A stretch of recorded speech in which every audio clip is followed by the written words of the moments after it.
Amen. Magandang gabi po sa ating lahat. Purihin ng Panginoon. Salamat sa mga testimony. No? Talagang nakakalakas. Sarap sa pakiramdam at sarap ng buka. Napaka-buti ng Panginoon. Nakikita ng bawat sa atin kung paano tayo hinihingatan ng Diyos. Tayo po muna yung manalangin. Father God, salamat po Ama sa buhay na kayo mo sa bawat isa. Salamat sa kalakasan, salamat sa mga pagpapala. Lord, pagpalain mo Panginoon yung mga anak. Sa lugar na ito, Panginoon, dalangin ko Lord, patuloy mo kami samahan at dalangin ko Father God na kayo po patuloy mo muna sa bawat isa sa amin. Mawala namin ang mga salita sa gabi ko, Panginoon. Napakabilingkod mo, nagtuturo, tulungan mo ako ng hindi maituro tayo sa iyong kalooban. Salamat Father God, pagpalain mo yung mga salita sa gabi ko. Dalangin sa Panginoon ng Jesus. Amen. Thank you Lord. Purihin ang Panginoon. Ang ating mga pag-aaralan ngayon about sa buhay ng tatlong magkakaibigan ni Shadrach, Meshach at Abednego. Babasahin ko lang sa chapter 3 verse 12 hanggang 30. Mababa ito. Sabi niya dito, hindi po sumusunod sa utos ninyo sina Shadrach, Meshach at Abednego, ang mga Hudyong inilagay ninyo bilang mga tagapamahala sa Babylonia. Hindi po sila naglilingkod sa inyong Diyos, hindi sumasamba sa pinagawa ninyong rebulto. Nagalit si Haring Nebukadnezar nang marinig ito at pinatawag niya ang tatlong lalaki. Sinabi niya, Shadrach, Meshach at Abednego, totoo bang hindi kayo naglilingkod sa aking mga Diyos, ni sumasamba sa rebultong dito na aking pinagawa? Niutos ko sa inyong lumuhod kayo at sumamba sa pinagagawa kong rebulto. Sa sandaling marinig ninyo ang tunog ng mga instrumento, kung hindi ipahagis ko kayo sa naglalagablab na pugol. Sa palagay ba ninyo may Diyos na makakapagligtas sa inyo mula sa aking kapangyarihan? Sinabi ni Shadrach, Meshach at Abednego, mahal na Haring Nebukadnezar,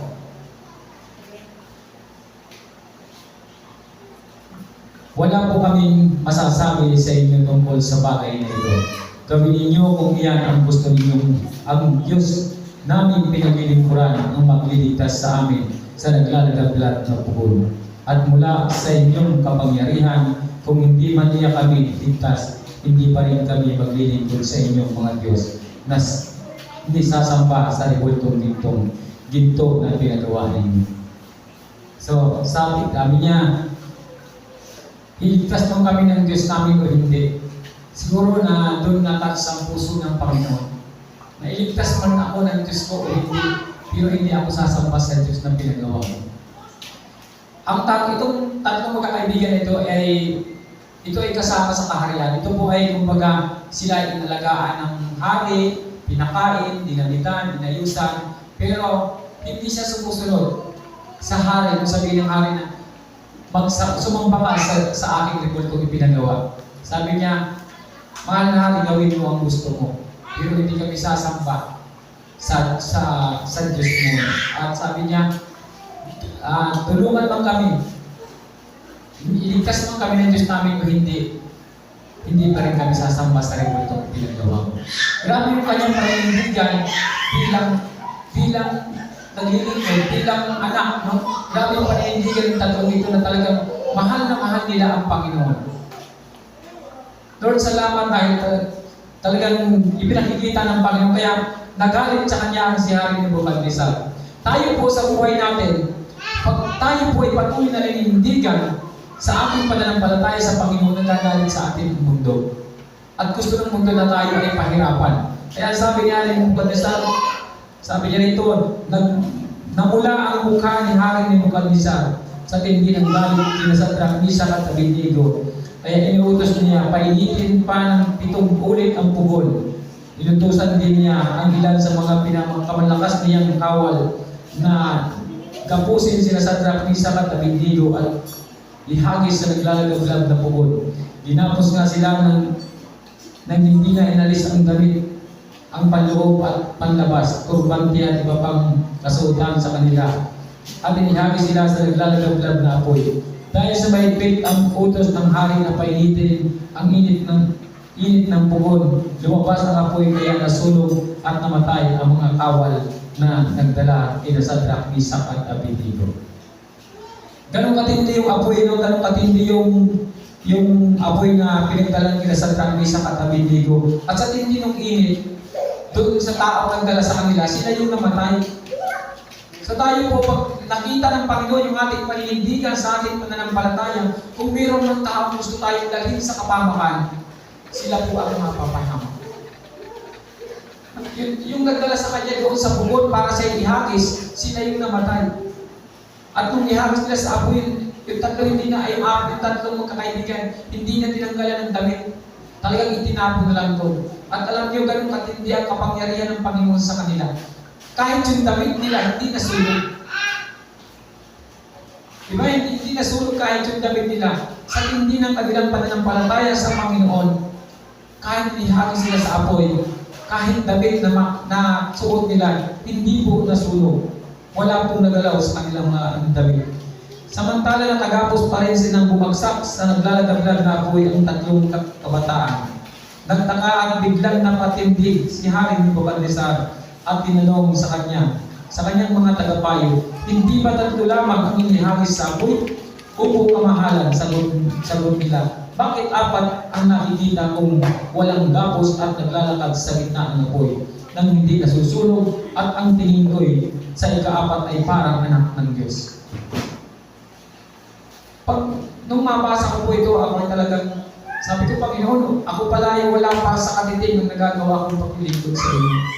Kung makikita natin dito, itinapon sa apoy yung tatlo, pero nung tingnan ng hari, taapat na sila. Alam po ninyo, kahit nasa gitna tayo ng apoy, ang Diyos nandun pa rin. Sinasamahan pa rin tayo. Lagi siya nandun kasama natin.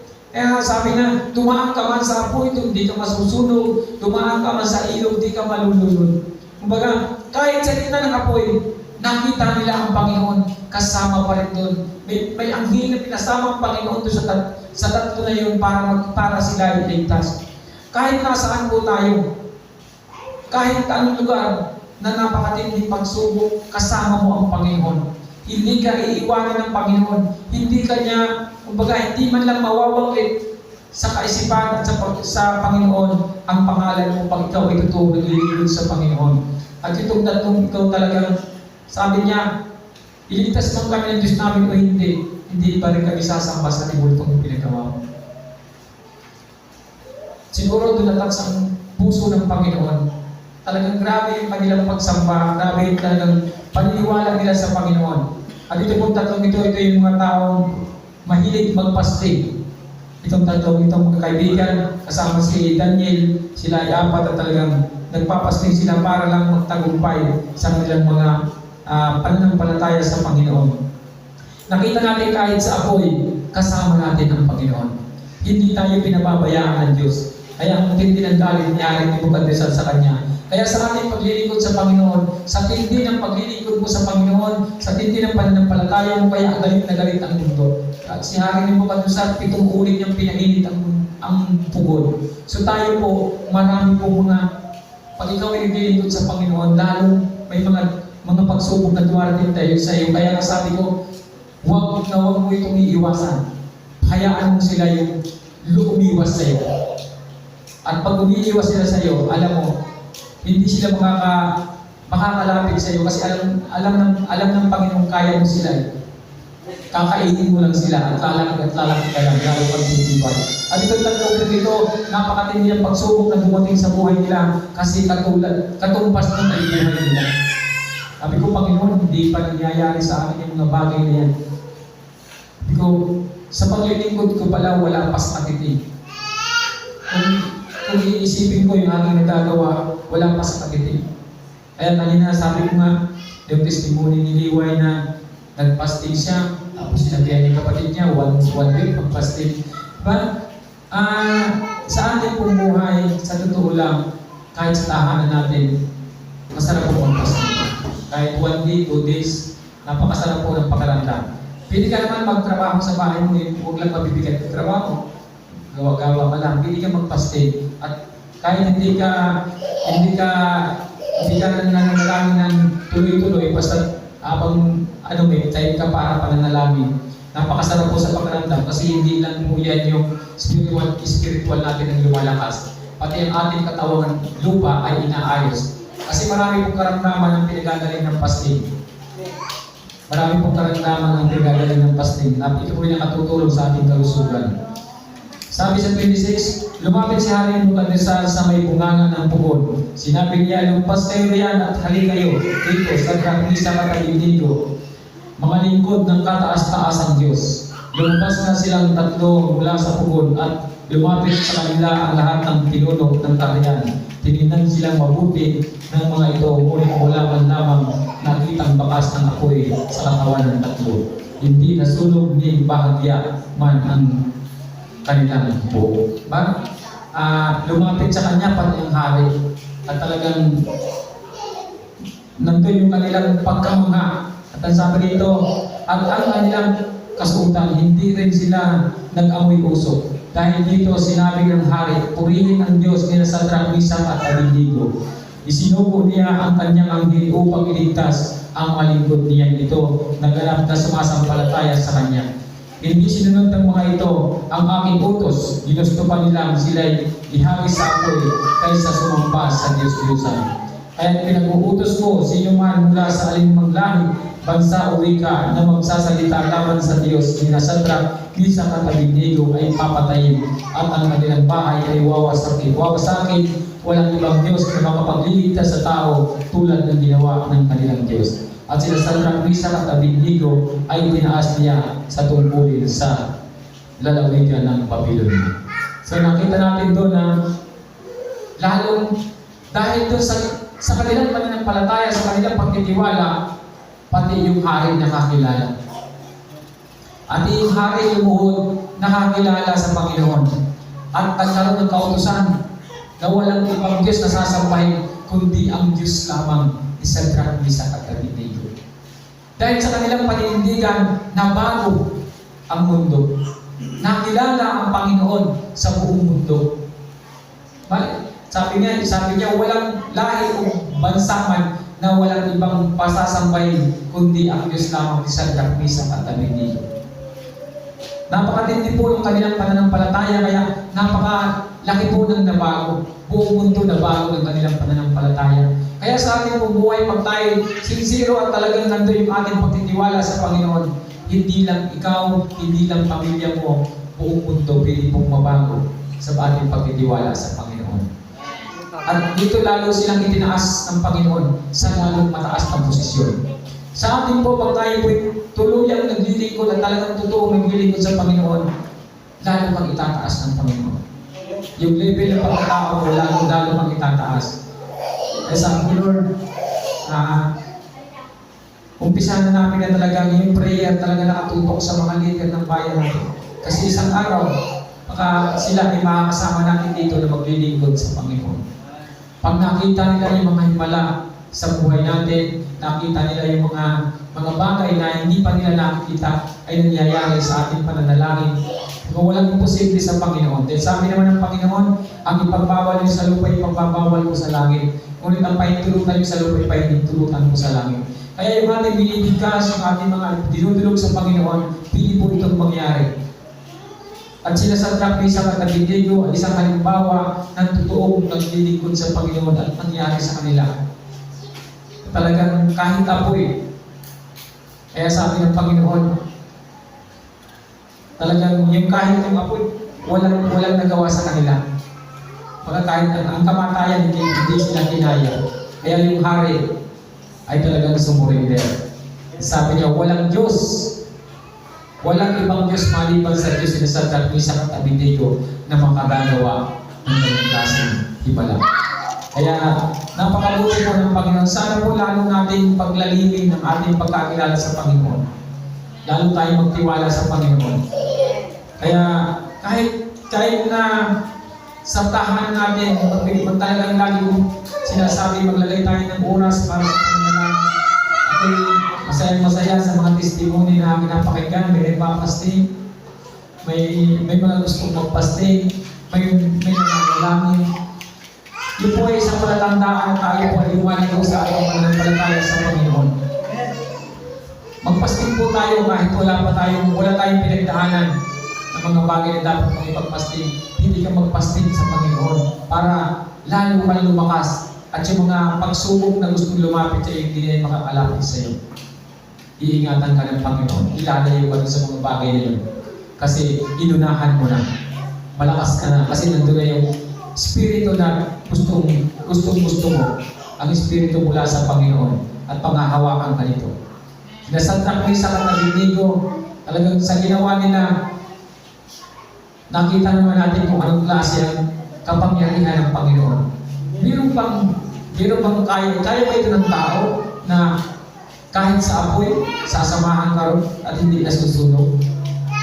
Magtiwala tayo sa salita ng Panginoon. Pag sinabi ng Panginoon, ito po ay mangyayari. Kaya kung tayo mong dalawang isip sa ating paglilingkod sa Panginoon, may mangyayari na magandang bagay po. Salamat sa mga nagpapasting. Ipagpatuloy nyo lang kasi yan po ay hindi lang spiritual natin ang lumalakas, pati po ang ating physical. Natatanggal po niya ng karamdaman, maraming karamdaman na piling tanggalin.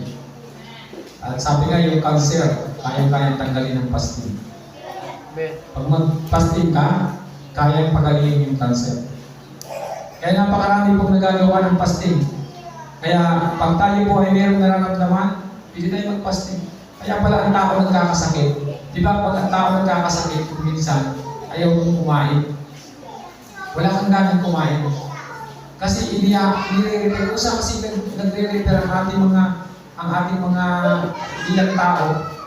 Kaya ayaw niyong kumain kasi mayroon siyang inaayos sa kanyang sa loob ng ating katawan para tayo maging malusog. Dahil nakakatulong pala yun. Baka minsan kasi pag yung sobrang kain, hindi yan kahit pa yung mga pagkain na masusustansya, hindi rin maganda kung sinisig ka na ng tayo ng mga ganun.